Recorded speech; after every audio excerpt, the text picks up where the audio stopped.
49 అంటే సంతానం, 49 అంటే సంతోషం. 39 ఆంధ్రప్రదేశ్, తెలంగాణ.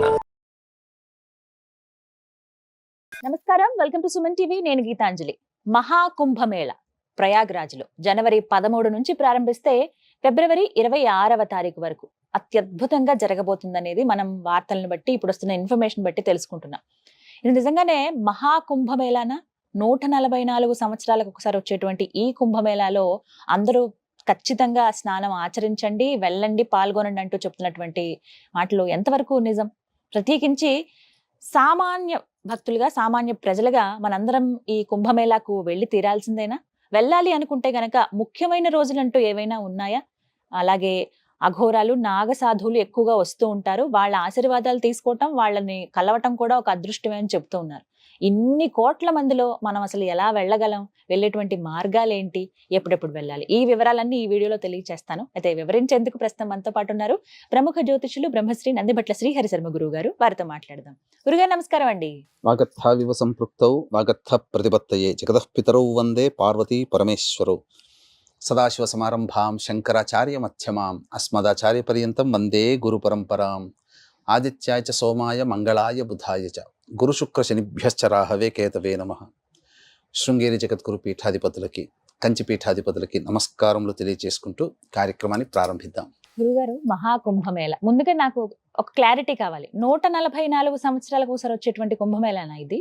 మనం గమనించుకుంటేనమ్మా, 144 సంవత్సరాలకి వచ్చేటువంటి కుంభమేళ అంటే దానికి ఒక చరిత్ర మనం కొంత తెలుసుకోవాలి.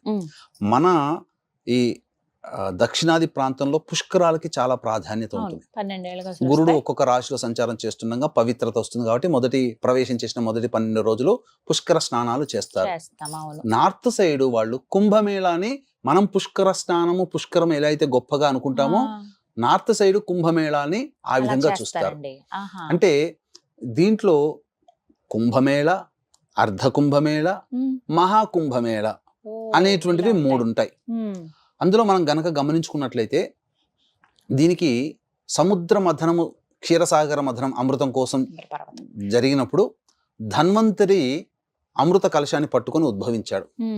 ఆ ఉద్భవించినటువంటి సందర్భంలో దేవతలకి ముందుగా పంచేటువంటి సందర్భంలో ఆ కలశంలోని 4 చుక్కలు 4 ప్రదేశాల్లో పడ్డాయి.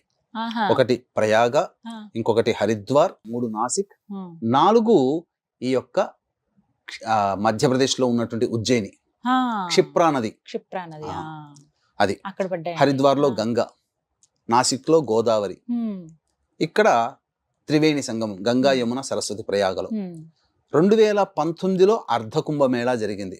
నేను కుటుంబ సమేతంగా హాజరయ్యాం, చక్కగా స్నానం ఆచరించాం. ఈ సంవత్సరం కూడా వెళదామని అనుకుంటున్నాను. కాకపోతే చిన్న పిల్లలు ఉన్నటువంటి కారణం చేత కుటుంబంగా కాకుండా ఒక్కడిగా వెళ్తున్నాను. ఎందుకనంటే వీక్షించేటువంటి ప్రేక్షకులు కూడా ఈ కుంభమేళ అత్యంత ప్రతిష్టాత్మకంగా యోగి ఆదిత్యనాథ్ గారు తీసుకుంటున్నారు. ఎన్ని వేల కోట్లు గురుగారు, వేల కోట్లు. ఏమి లేని ప్రదేశంలో ఒక సిటీనే నిర్మించేశారు. అసలు మామూలుగా కాదమ్మా, అన్ని వేల మందికి. అంటే దాదాపుగా వాళ్ళు మొదట అంచనా వేసింది 20 కోట్లు, 20 కోట్లు, కానీ మారుతూ వచ్చి 30 కోట్లు. ఇప్పుడు ఏంటనంటే దాదాపు 40 నుంచి 50 కోట్ల మంది హాజరవుతారని చెప్పి ఒక అంచనా పెరుగుతుంది. ఆ పెరిగిన అంచనాకి తగ్గట్టుగా వసతులు కూడా అంతే సమర్థవంతంగా గమనిస్తున్నాం. ఈ యొక్క గూస్ బంప్స్ వస్తున్నాయి. ఈ యొక్క కుంభమేళ తర్వాత యోగి గారి ప్రతిభ తెలుస్తుంది. తదనంతరం భారతావనికి మళ్ళీ ఒక చుక్కాని, మోడీ లాంటి చుక్కానిగా తయారవుతాడంలో సందేహం లేదు. ఎందుకంటే సమర్థుడు ఉండాలమ్మా. అసమర్థుడు చేసినప్పుడు జరిగిన తప్పిదాలకి నా తప్పిదం అనుకుని కూర్చొని ఉండడు అసమర్థుడు. అసమర్థుడి కన్నా సమర్థుడైనటువంటి పరిపాలన దక్షుడిగా ఉండాలి. ఇక మీరు అడిగినట్టుగా 144 సంవత్సరాలుగా వచ్చింది ఇదేనా అని అంటున్నారు. అయితే అర్ధ కుంభమేళ ప్రతి 6 సంవత్సరాలకి జరుగుతుంది. కుంభమేళ 12 సంవత్సరాలకి. అయితే ఈ యొక్క గురువు రవి సంచారం జరుగుతున్నటువంటి సందర్భంగా వాటిని పరిగణలోకి తీసుకొని చెప్పారు. రవి మకర రాశిలో ఉండగా, గురువు వృషభ రాశిలో ఉండగా ఈ యొక్క కుంభమేళా జరుగుతుంది. అయితే కొన్ని అంచనాల ప్రకారము, అంటే మనకు కొన్ని నివేదికల ప్రకారము మహాకుంభమేళ అంటే 12 సంవత్సరాలకి ఒక కుంభమేళ కదా, అటువంటి 12 గడిస్తే ఆ 12వ దాన్ని మహాకుంభమేళ అంటారు. 144 సంవత్సరాలది, అది 2013లోనే అయిపోయిందని చెప్పి అనుకున్నారమ్మా. జరిగింది. కొంతమంది ఇప్పుడు కూడా లెక్కలో వేసుకొని ఇది కూడా మహాకుంభమేళ అని చెప్తున్నారు కొన్ని నివేదికల ప్రకారము. ఏది ఏమైనా కుంభమేళ కదమ్మా. దీనికి దాదాపుగా డిసెంబర్ మాసం, మార్గశిర మాసం నుంచే సాధువులందరూ వచ్చారు. అసలు 1,50,000 గుడారములు ఉన్నాయమ్మా. వచ్చేటువంటి వాళ్ళకి ప్రయాణికులుగా వచ్చేటువంటి వాళ్ళందరూ కూడా ఆ యొక్క స్నానం ఆచరించడానికి వచ్చేటువంటి వాళ్ళందరూ కూడా వసతి ఏర్పాట్లు 4 వైపులా 24 hours కిచెన్ నడిచేటువంటిది కూడా పెట్టేస్తున్నారు. వచ్చినటువంటి వాళ్ళకి ఎక్కడ కూడా భోజనానికి ఇబ్బంది కాకుండా వసతిగా ఉండేందుకు గుడారాలు ఏర్పాటు చేస్తున్నారు. అలాగే ముఖ్యంగా స్నానం ఆచరించినటువంటి స్త్రీలు ఆ స్నానం ఆచరించి బయటి దాకా వచ్చి ఇబ్బంది పడకుండా అక్కడనే నదిలో ఉండగానే బోట్లోనే మార్చుకునే విధంగా చాలా పకడ్బందీ వ్యవహారంగా స్త్రీలకి అనుకూలంగా కూడా ఉన్నాయి. కాబట్టి స్త్రీ పురుషులు అందరూ కూడా ఇప్పుడు, ఎందుకంటే కొన్ని అసాంఘిక శక్తులు ఉంటాయమ్మా ఎక్కడైనా కానీ, కాబట్టి స్త్రీలకి పెద్దపీట వేసే విధంగా, వాళ్ళని గౌరవించే విధానంగా, వారు స్నానం చేసిన చోటనే మార్చుకునే విధానంగా ఉంటుంది. అంత పకడ్బందీగా చేశారమ్మా. అసలు 4-5 కిలోమీటర్ల వరకు కూడా అసలు కార్లు కానీ ఏవి అనుమతించబడు, అంతా మనం నడకగుండాగానే రావాలి. కానీ చాలా గొప్పదైనట్టుగా చెప్పవచ్చు, మహాద్భుతమైనటువంటి పర్వదినాలుగా చెప్పొచ్చు. కుంభమేళాలో కొన్ని ఉంటాయి. ఇప్పుడు 45 రోజులు కదండి. అవునమ్మా. అన్ని రోజులు అక్కడ ఉండడం అనేది ఎవరికి సాధ్యం కాదు, ఎవరో ఇంకా ఖచ్చితంగా ఉండాలి అనుకున్న వాళ్ళు తప్ప. అందులోని ఇప్పటికే అఖాడాలుగా వచ్చినటువంటి అఘోరాలు కావచ్చు, నాగసాధువులు, వీళ్ళందరూ వచ్చున్నారు కొంతమంది అని చెప్తూ ఉన్నారు. కొంతమందికి ఏంటంటే వెళ్ళాలి, కనీసం 2 రోజులైనా ఉండాలని ఉంటుంది. ఇవన్నీ కాదులే, ముఖ్యమైన రోజుల్లో వెళ్దామని కొంతమందికి ఉంటుంది. నేను విన్నాను అత్యంత ముఖ్యమైనవి శక్తివంతమైన రోజులు కూడా ఉన్నాయి అని చెప్పి విన్నానండి. అవి ఏంటి, ఎన్నున్నాయి, ఆ రోజుల్లో అసలు మేము వెళ్ళొచ్చా, వివరించండి. మనకు ఈ యొక్క 45 రోజుల పాటమ్మా, 13వ తారీఖు నుంచి 31కి 19 రోజులు, తర్వాత 26వ తారీఖు వరకు, 26 + 19 45 రోజులు. 45 రోజులు ఈ యొక్క కుంభమేళ ఉంటుంది. మొట్టమొదటి రోజు షాహి స్నానాలు, అంటే 6 పర్వదినాలలో షాహి స్నానాలు చేయాలి. శక్తివంతముగా ఉంటాయి మీరు అన్నట్టుగా. 13 జనవరి భోగి, ఆ రోజున ఒక స్నానం. 14 జనవరి సంక్రాంతి, ఆ రోజున స్నానము. తర్వాత 29వ తారీఖు ఈ మౌని అమావాస్య, చాలా ముఖ్యమైన రోజు కదా. చాలా ముఖ్యమైన రోజు. ఆ ఒక్క మౌని అమావాస్య రోజునే దాదాపు 5 నుంచి 8 కోట్ల మంది స్నానం ఆచరిస్తారని అంచనా వేస్తున్నారు. తర్వాత 3వ తారీఖు ఫిబ్రవరి వసంత పంచమి, ఎందుకంటే సరస్వతి నది ప్రవహిస్తుంది కదా అక్కడ, జ్ఞానానికి కారకత్వం. 12వ తారీఖు మాఘ పౌర్ణమి, అది కూడా చాలా విశేషం, మాఘ పౌర్ణమి. తర్వాత 26 శివరాత్రి రోజున చేసేటువంటి స్నానం. 6 రోజులు మధ్యలో భీష్మ ఏకాదశి కూడా చెప్పబడి ఉంది. ఈ యొక్క భీష్మ ఏకాదశి రోజు కూడా మనం చెప్పుకోవచ్చు. కాబట్టి ఇక్కడ ప్రధానంగా స్నానం ఆచరించాలి. మనకు ఈ త్రయస్థలి క్షేత్ర మహిమ అంటే కాశీ, గయ, ప్రయాగ, ఈ 3 స్థలాలకు సంబంధించినటువంటి ప్రత్యేకత కలిగినటువంటి ఒక ఉందమ్మా. దాంట్లో మాఘమాసములో ఏదైనా 3 రోజులు అక్కడ త్రివేణి సంగమ స్నానం చేస్తే మానవుడికి నరక బాధలు ఉండవు అని చెప్పబడి ఉంది. కాబట్టి ఆ 3 రోజులు ఏమి అనేటువంటివి చాలా మందికి ఇతమిద్దంగా చెప్పలేకపోతున్నారు. అది సంక్రాంతి అని చెప్తున్నారు, మౌని అమావాస్య అనిగా చెప్తున్నారు, లేదా మాఘ శుద్ధ ఏకాదశి పంచమి అని, మాఘ పౌర్ణమి అని, లేదా దశమి, ఏకాదశి, ద్వాదశి, ఈ 3 రోజుల్ని కూడా వరుసగా పెట్టి 3 రోజులు అక్కడ చేయవచ్చు అని అంటున్నారు. ఏది ఏమైనప్పటికీ కూడా స్నానం ఆచరించడం ద్వారా ఆ రోజు ఉన్నటువంటి ప్రకృతిలో ఉన్నటువంటి శక్తుల కలయిక, అంటే అంతరిక్షంలో గ్రహాలు, ఆ గ్రహ సంచారం జరుగుతున్నప్పుడు కొంత దైవీక శక్తి భూమి మీదకు ప్రసరిస్తుంది. అది కొన్ని కేంద్రాలలో ఉంటుంది. కాబట్టి ఈ దైవికమైనటువంటి శక్తి నదులు భారతదేశం అన్ని ప్రాంతాల్లో ఉంటాయమ్మా. కానీ కొన్ని ప్రాంతాలలో కొన్ని సమయాలలో దైవిక శక్తి కేంద్రీకృతం అవుతుంది. ఈ దైవిక శక్తి ఈ యొక్క కుంభమేళాలో ప్రయాగలో ఉంటుంది. త్రివేణి సంగమంలో సంబంధించినటువంటి స్నానం ఆచరించడం కాబట్టి అందరూ కూడా స్నానం ఆచరించవచ్చు. ముఖ్యంగా చెయ్యాల్సినటువంటి విధులు ఆ యొక్క త్రివేణి సంగమ స్థలికి చేరుకున్న వెంబడి నుంచి మళ్ళీ అక్కడి నుంచి వెళ్లేంత వరకు కూడా మాంసాహారము భుజించకూడదు, మద్యపానము తీసుకోకూడదు, దంపతులుగా వెళ్తే దాంపత్యము ఉండకూడదు, బ్రహ్మచర్య వ్రతాన్ని ఆచరించాలి, సదా నారాయణుని స్మరణ, సదా శివనామ స్మరణ చేసుకుంటూ ఉండాలి. ఆ ఉన్నటువంటి రోజులన్నీ కూడా చాలా పుణ్యవంతమైనటువంటి సమయముగా శక్తివంతముగా భావించుకొని ఆ విధంగా అక్కడ చరించాలి. తర్వాత వీక్షించేటువంటి ప్రేక్షకులకు కూడా గమనిక, ఈ యొక్క ఫిబ్రవరి 12వ తారీఖు రోజున మాఘ పౌర్ణమి సందర్భంగా సమస్త పాపక్షయార్థము తిలా హోమము అనేటువంటిది మన పీఠం ఆధ్వర్యంలో 3 రోజుల పాటు జరుగుతుంది. అవకాశం ఉన్న వాళ్ళు ఆ తిలా హోమంలో, ఎందుకంటే ప్రయాగలో అంటేనమ్మా ప్రయాగలో తిలలు దానం చేయాలి, తిలా హోమం చేయాలి ఖచ్చితంగా. కాబట్టి అటువంటి బృహత్తరమైనటువంటి మహత్తరమైనటువంటి కార్యక్రమం మాఘ పౌర్ణమి దరిమల 3 రోజుల పాటు చేస్తున్నాం. అక్కడ పిండ ప్రదానాలు కూడా చేసుకోవచ్చు, తర్పణాలు కూడా వదలవచ్చు. ఆ కార్యక్రమాలు కూడా చేయాలనే సంకల్పం ఉంది. పిండ ప్రదానాలు, తర్పణాలు, తిలాహోమం 3 రోజుల పాటు జరుగుతాయని చెప్పవచ్చు. అవకాశం ఉన్న వాళ్ళు వీరి యొక్క ఎలా సభ్యత్వం తీసుకోవాలనే వివరాలు కార్యక్రమ తదనంతరం కాంటాక్ట్ చేయవచ్చు. ఇక మనం గమనించాల్సింది ఏంటంటే తిలా దానం చేయాలి. ఆ రోజున తీసుకుంటారు. మా తిలా దానం బ్రాహ్మణుడు ఖచ్చితంగా. మనం పుష్కరాలలోనైతే ఏ విధంగానైతే కుటుంబ సమేతముగా వెళ్ళి స్నానం ఆచరించి తదనంతరమున ఉత్తర క్షణమునే తర్పణాది కార్యక్రమాలు, పిండ ప్రధాన కార్యక్రమాలు చేస్తారో ప్రతి వాళ్ళు చేయాల్సిందే అక్కడ. అంటే ఇప్పుడు మనం దక్షిణ భారతదేశానికి సంబంధించి తెలుగు వాళ్ళగా ఎప్పుడెప్పుడు ముఖ్యమైన రోజులని అలా ఏమైనా చెప్తారా? మనకు చెప్పబడినటువంటిది ఈ 6 స్నానాలు చాలా ముఖ్యమైనవి. కాకపోతే నేను కొన్ని ప్రికాషన్స్ అయితే చెప్పదలుచుకున్నానమ్మా. ఎందుకంటే లక్షలు కాదమ్మా, కోట్ల మంది వస్తున్నారు కదా. ఒక రోజున 5 నుంచి 8 కోట్లు ఎక్స్పెక్ట్ చేస్తున్నారు. కాబట్టి దయచేసి చిన్న పిల్లలు ఉన్న వాళ్ళని తీసుకెళ్ళకండి. అదొకటి ప్రికాషన్స్, జాగ్రత్త. ఎందుకనంటే ఒక ఉత్తర క్షణంలోనే ఎక్కడికి పోతారో తెలియదు అంతమందిలో. తర్వాత ముఖ్యంగా ప్రతి వాళ్ళు కూడా మీ మెడలో ఒక బ్యాచ్ అనేది ఉండాలి. ఎవరైతే వెళ్తున్నారో యాత్రికులు ఒక బ్యాచ్ పెట్టుకోవాలమ్మా. అందులో పేరు, కాంటాక్ట్ నెంబరు, ఊరు, మళ్ళీ తర్వాత భర్త లేదా భార్య బంధువుల పేర్లు, వాళ్ళ కాంటాక్ట్ నెంబర్లు ఆ బ్యాచ్ లో ఉండాలి.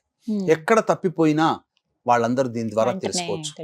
ఖచ్చితంగా దంపతులు వెళ్తే ఇద్దరి చేతుల్లో ఫోన్లు ఉండాలి, ఫుల్ ఛార్జ్ చేసుకొని ఉండాలి. ఎందుకంటే తప్పిపోయిన ఎక్కడికక్కడికి వాళ్ళు తెలియాలి. తర్వాత ఎందుకు చెప్తున్నా అంటే ఇవన్నీ మానవ తప్పిదాలు జరిగేటివి. కాబట్టి క్రౌడ్ గా ఉన్న చోట వెళ్లకుండా సమయం కోసం వేచి చూచి ఉండి క్రౌడ్ లేని ప్రదేశంలో మాత్రమే స్నానం ఆచరించే ప్రయత్నం చేయండి. ఇప్పుడు ఇక్కడ బయలుదేరామనుకోండి, ఒక రోజు పడుతుంది కదా. ఇప్పుడు అన్ని కూడా అనేక రవాణా సౌకర్యాలు ఉన్నాయమ్మా. అనేక ఈ యొక్క భారతదేశం గుండా ప్రభుత్వం, కేంద్ర ప్రభుత్వము అన్ని రాష్ట్రాల నుంచి కుంభమేళాకి సంబంధించినటువంటి ట్రైన్లు వేస్తున్నాయి. బస్సులు కూడా ఉన్నాయి. చాలా మంది తీర్థయాత్రలు చేసే నిర్వాహకులు చాలా మంది తీసుకెళ్తున్నారు. అలాగే విమాన సౌకర్యాలు ఉన్నాయి, రోడ్డు మార్గం కూడా వెళ్ళవచ్చు. ఒక్క రోజులో వెళ్ళి రావచ్చండి. మనకు దాదాపుగా 26 గంటల ప్రయాణం, ఒక రోజు 26 గంటల ప్రయాణం ప్రయాగ ఉంటుందమ్మా. దాదాపు 1600 కిలోమీటర్లు మన హైదరాబాద్ నుంచి లెక్కేసుకుంటే 1.5 రోజులు వెళ్ళవచ్చు. ఆకుంటూ వెళ్ళినా 1.5 రోజు ప్లాన్ చేసుకొని వెళ్ళవచ్చు. 3 రోజులు అయితే పడుతుంది. రావడం పోవడం 3 రోజులు. అక్కడ ఏదైనా 1 లేదా 2 రోజులు ఉండవచ్చు. స్నానం ఆచరించి అక్కడ చాలా మంది మనకు గొప్ప దైవిక శక్తులు కలిగినటువంటి వ్యక్తులు వస్తున్నారమ్మా. అసలు అదే అడగబోతున్నాను. నాగ సాధువులు, అఘోరాలు, కొంతమంది కొన్ని వందల సంవత్సరాల నుంచి జీవించున్న వాళ్ళు వస్తారట కదండి. వస్తారమ్మా. హిమాలయాల్లో ఇప్పటికీ కూడా ఉన్నారు నాగ సాధువులు ఉన్నారు. వాళ్ళ వంట మీద ఒక నూలు పోగు ఉండదు. అయినా అంతటి -డిగ్రీలో కూడా వాళ్ళు ఉండగలుగుతున్నారంటే ఆ దైవనామ స్మరణ. అటువంటి వాళ్ళందరూ వస్తున్నారు. అందరి ఆశీర్వచనాలు తీసుకోండి. ఏ పుట్టలో ఏ పాముందో. అక్కడ చేసే తప్పిదాలంటే మనకున్నటువంటి తుంటరి పనులు ఏం చేస్తుంటారంటే అది అంతా కూడా వాళ్ళని విమర్శిస్తుంటారు, హేళనగా నవ్వుతుంటుంటారు. మనం ఒక పరాచకాలు ఆడడం. మనకేంటంటే ఒక సీరియస్ గా ఉండడం తెలియదు, ఒక భక్తిగా చాలా తక్కువ మంది మాత్రమే ఉంటాం. గౌరవం అనేది లేదమ్మా. బ్రాహ్మణుడు అన్నా, సన్యాసులన్నా, యతీంద్రులు అన్నా, లేదా గొప్ప గొప్ప సాధువులన్నా మన తెలుగు రాష్ట్రాల్లో చాలా మటుకు తక్కువనే, మర్యాద తక్కువనే చెప్పాలి. కాబట్టి మన వాళ్ళు అక్కడికి వెళ్ళినప్పుడు మన ప్రదేశం కాదు, మన మనుషులు కారు, విమర్శించడానికి మనం ఎవరం. కాబట్టి విమర్శించకుండా వచ్చి, ఎందుకంటే ఎక్కడో ఇక్కడ ఏం చెప్పబడి ఉందనంటే అన్యక్షేత్ర కృతం పాపం దేవాలయ వినశ్యతి, దేవాలయ స్థానే వినశ్యతి, దేవాలయ కృతం పాపం పుణ్యక్షేత్ర వినశ్యతి, పుణ్యక్షేత్ర కృతం పాపం కాశీ ప్రయాగ క్షేత్ర వినశ్యతి అని చెప్పబడి ఉంది. ఎక్కడెక్కడో పాపాలు చేసినవి దేవాలయంలో చేసినవి పుణ్యక్షేత్రాల్లో చేసిన సమస్త పాపాలు, గత జన్మ పాపాలన్నీ కాశీ ప్రయాగ లాంటి క్షేత్రాల్లో పోగొట్టుకుంటాం. అక్కడికి వెళ్ళి అందరినీ ఇబ్బంది పెట్టి మళ్ళీ పాపాన్ని మూట కట్టుకోవడం. మనం ₹1 మనం దొంగతనం చేస్తే 1000 రూపాయలు దొంగతనం చేసిన ఫలితం, ₹1 దానం చేస్తే 1000 రూపాయలు దానం చేసిన ఫలితం, పుణ్యమైన 1000 రెట్లు ఉంటుంది. కాబట్టి ఎవ్వరినీ కూడా వాళ్ళ వేషధారణ మనం ఉన్నట్టుగా ఉండదమ్మా.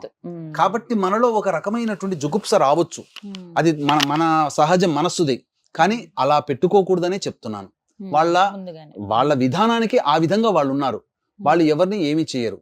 వాళ్ళు వస్తారు, స్నానం ఆచరిస్తారు, మళ్ళీ ఎలా వస్తారో తెలియదు, ఆకాశంలోంచి ఎలా పోతారో తెలియదు. పోయేటప్పుడు గుంపులుగా ఉంటాయి. వాళ్ళని అనుసరిస్తూ వెళుతూ ఉంటే కొంతకాలానికి అసలు మన ముందున్న మనిషి కూడా కనబడకుండా పోతాడు. ఇంకొకటి, ఎందుకు ఈ నాగ సాధువులు అప్పుడు మొట్టమొదటి స్నానం ఆచరిస్తాము, తర్వాతనే ఈ సంబంధించినట్టు అందరూ స్నానాలు చేయాలంటే మేము మనుషులు కదా, వాళ్ళైనా దిగొచ్చారా అని చెప్పి కోర్టులో పిట్టేశారమ్మ. ఒకసారి జరిగితే నిరూపిస్తామన్నారు. అప్పుడు స్నానం ఆచరించడానికంటే ముందు, ఎవ్వరు స్నానం ఆచరించడానికంటే ముందు ఉన్నటువంటి నీరుని తీసుకున్నారు. దాంట్లో pH క్వాంటిటీ ఎట్లా ఉంది, నాగ సాధువులు స్నానం చేసిన తర్వాత pH క్వాంటిటీ ఎంత పెరిగింది, పవిత్రత, ఆ వైరస్ కానీ అన్ని కూడా దాదాపు 80% పెరిగింది. అప్పుడు సైన్స్ నిర్ధారించింది. కాబట్టి నాగ సాధువులలో ఏదో మహత్యం ఉంది, కాబట్టి వాళ్ళు స్నానం ఆచరించిన తర్వాత ఆ నీరంతా పవిత్రత చేకూరుతుందని చెప్పి అప్పుడు స్నానం, ఆ పవిత్రత పొందిన నీటిలో మనం అప్పుడు సాధారణమైన మన మానవులు మనం ఆచరించాలి. అందుకే ముందు వాళ్ళు చేస్తారమ్మా. అందుకనే వాళ్ళకే ప్రాధాన్యత ఉంటుంది. వాళ్ళ యోగనిష్ట ముందు వాళ్లకు గురువు చెప్పాడు అని అంటే ఇప్పటికీ కూడా కొంతమంది ఇలా చేయి పట్టుకొని కనిపిస్తారమ్మా, ఉన్నారు. వాళ్ళ గురువు ఆజ్ఞించాడట, ఇలా చేయి పట్టుకొని ఉండు, నేను చెప్పేంత వరకు చేయి దించకు అని చెప్పి. అది యాంటీనలాగా పనిచేసింది. రక్త ప్రసరణ ఆగిపోయి శరీరం కూడా మనలాగా ఉండదు, ఇక అయిపోయింది, ఇట్లాగే అతుక్కుపోయినట్టుగా. కొంతమంది చాలా మాట కూడా మాట్లాడరు. కొంతమంది ఆ గోల్డ్ కత్తిరించుకోకుండా ఉంటారు, శిఖ ఉంటుంది. వీళ్ళందరూ గురువు ఆజ్ఞ ప్రకారం అమ్మా. కాబట్టి నాగ సాధువులు చాలా గొప్పవాళ్ళు. అందరి ఆశీర్వచనాలు తీసుకోండి, పుణ్యాన్ని సంపాదించుకోండి. చక్కగా మీ చేతనైనంతగా మీరు దానాది కార్యక్రమాలు చేయండి. అనాథలకి అన్నదానం చెయ్యండి. ప్రత్యేకంగా నువ్వుల దానము, తిలహోమం అక్కడ చేసుకోవాలి.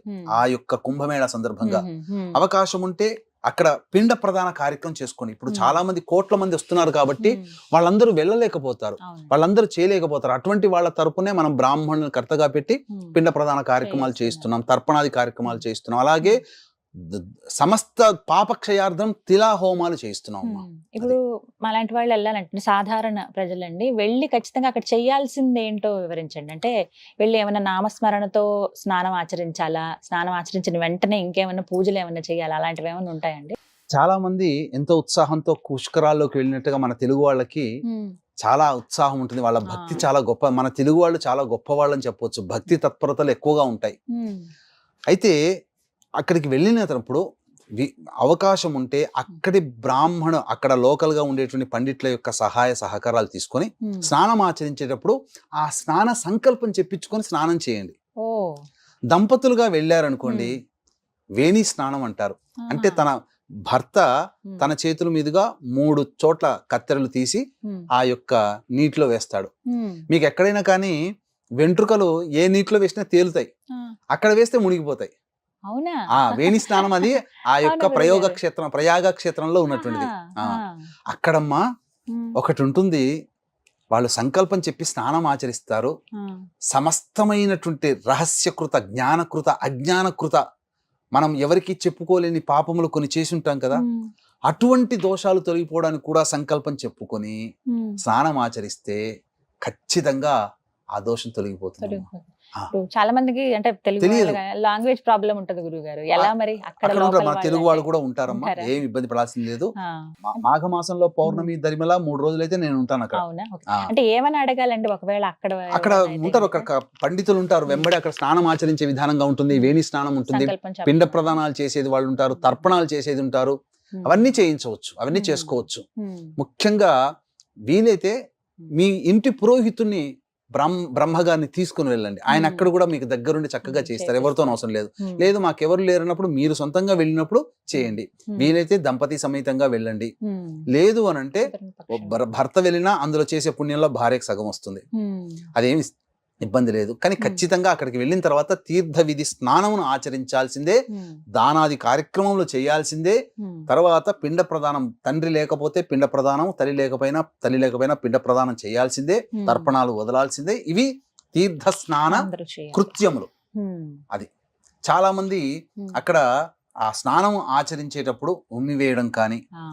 మూత్ర బట్టలు- విసర్జన చేయడం కానీ, ఉమ్. బట్టలు ఉతుకోవడం కానీ అట్లాంటివి చేయకూడదు. ఉమ్. చాలా పవిత్రంగా వెళ్ళాలి.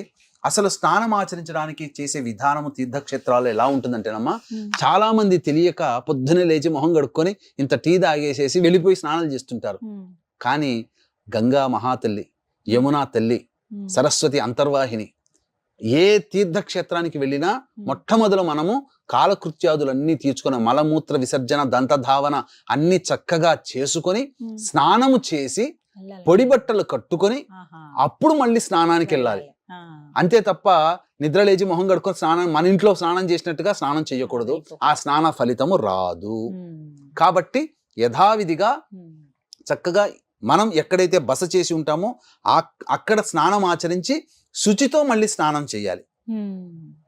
ఇంట్లో దిగినటువంటి చేస్తాం. హోటల్లో కానీ ఏ రూమ్ లోనైనా చక్కగా సబ్బు పెట్టి స్నానం చేసుకోవచ్చు. అవును. చాలా మంది చాలా చేసిందంటే అక్కడికి వెళ్ళి సబ్బు పెట్టుకొని స్నానం చేస్తారు. రుద్దుకుంటారండి. కాశీకి వెళ్ళినా అంతే, గయాకు వెళ్ళినా అంతే, కృష్ణా గోదావరి నదీ తీరంలోనైనా అంతే, ఇదే పనులు చేస్తారు. దానివల్ల అసలు ఫలితం రాకపోగా ఉమ్. ఇబ్బందులన్నిటిని కలుగుతాయి. ఉమ్. కాబట్టి ఎప్పుడు కూడా ఆ విధంగా స్నానం ఆచరించకుండా ఉమ్. రూమ్ లో స్నానం చేసుకొని మంచి బట్టలతో వెళ్ళి పవిత్రముగా స్నానం చేసి రావాలమ్మా. ఉమ్. ఇది స్నాన విధి. చక్కగా ఒక 4 రోజులు అంటూ పెట్టుకుంటే మంచిదమ్మా. 4 కంగారు రోజులు పెట్టుకుంటే లేకుండా- చాలు. మళ్ళీ మన జీవితంలో ఆ, కదండి. ఇంతటి వైభవోపేతమైనటువంటిది చూడలేము. ఖచ్చితంగా మళ్ళీ లేదు. 6 సంవత్సరాలకి ఉమ్. ఉజ్జయినిలో జరుగుతుంది, క్షిప్రా మళ్ళీ నదిలో అక్కడ జరుగుతుంది. చేస్తారు. 2020 2031 అవుతుంది. మళ్ళీ 12 ఏళ్ళకి గానీ మళ్ళీ గయకి ప్రయాగరాజ్లో- రావాలంటే మళ్ళీ 12 ఏళ్ళకి కానీ రాదు. ప్రయాగకి రాలేం. అంత రాదమ్మా. సో ఈ ఆ అవకాశం- 12 ఏందమ్మా, ఇంకా చాలా సంవత్సరాలకి రాదు. అటు హరిద్వార్కి తిరగాలి, అటు మళ్ళీ ఈ సంబంధించినటువంటి నాసిక్ లో రావాలి, తర్వాత మళ్ళీ ప్రయాగకు మళ్ళీ రావాలి. చాలా సమయం ఉంది, అప్పటికేమో ఏం జరుగుతుంది కానీ ఇప్పుడున్న ఈ అవకాశాన్ని అయితే ఎవరు వదులుకోకూడదమ్మా. ఉమ్. కుంభమేళ అత్యంత ప్రతిష్టాత్మకంగా యోగి ఆదిత్యనాథ్ గారు చేస్తున్నారు. అవును. అసలు నభూతో నభవిష్యతి. హ్యాట్స్ ఆఫ్ ఆ చెప్పాల్సిందే. ఏర్పాట్ల గురించి చెప్తుంటేనే అసలు అద్భుతం గూస్ బంప్స్ అనిపిస్తుంది. వస్తున్నాయమ్మా. ఏర్పాటు గురించి మన మానవ మాతృ ఏదో దైవశక్తి పూనితే తప్ప అట్లాంటి వాళ్ళు చేయలేరమ్మా. ఉమ్. మానవ మాతృ మన వంటి వాళ్ళము ఇంట్లో 10 మంది ఇంటికి వస్తేనే భోజనం చేయలేక, భోజనం వండలేక అల్లాడిపోతాము. ఆ, అటువంటిది అంతమందికి కోట్ల మందికి ఆయన ఆతిథ్యం ఇస్తూ ఆయన అందరినీ చక్కగా చూసుకోగలుగుతున్నాడంటే ఒక దైవిక శక్తి నడిపిస్తే తప్ప కాదు. ఉమ్. అసలు చెప్పాలంటే ఆధ్యాత్మిక హిందూ సనాతన ధర్మం పరిఢవిల్లుతుంది అన్నట్టుగా ఉంటుంది. ఎటు చూసినా ఉమ్. హిందుత్వమే కనబడుతుంది. అక్కడ అవునండి, చూసి తీరాల్సిందే, పాల్గొని తీరాల్సిందే. అలాంటి ఖచ్చితంగా వాటిలో. పోవాల్సిందే అన్నమాట. జీవితంలో మళ్ళీ మనం అవకాశం. వెళ్తామో లేదో అన్నట్టుగా ఉన్నట్టుంటుంది అది. ఉమ్. చాలా చక్కగా వివరించారు గురుగారు, ధన్యవాదాలు. సర్వం శ్రీ ఉమామహేశ్వర పరబ్రహ్మార్పణమస్తు.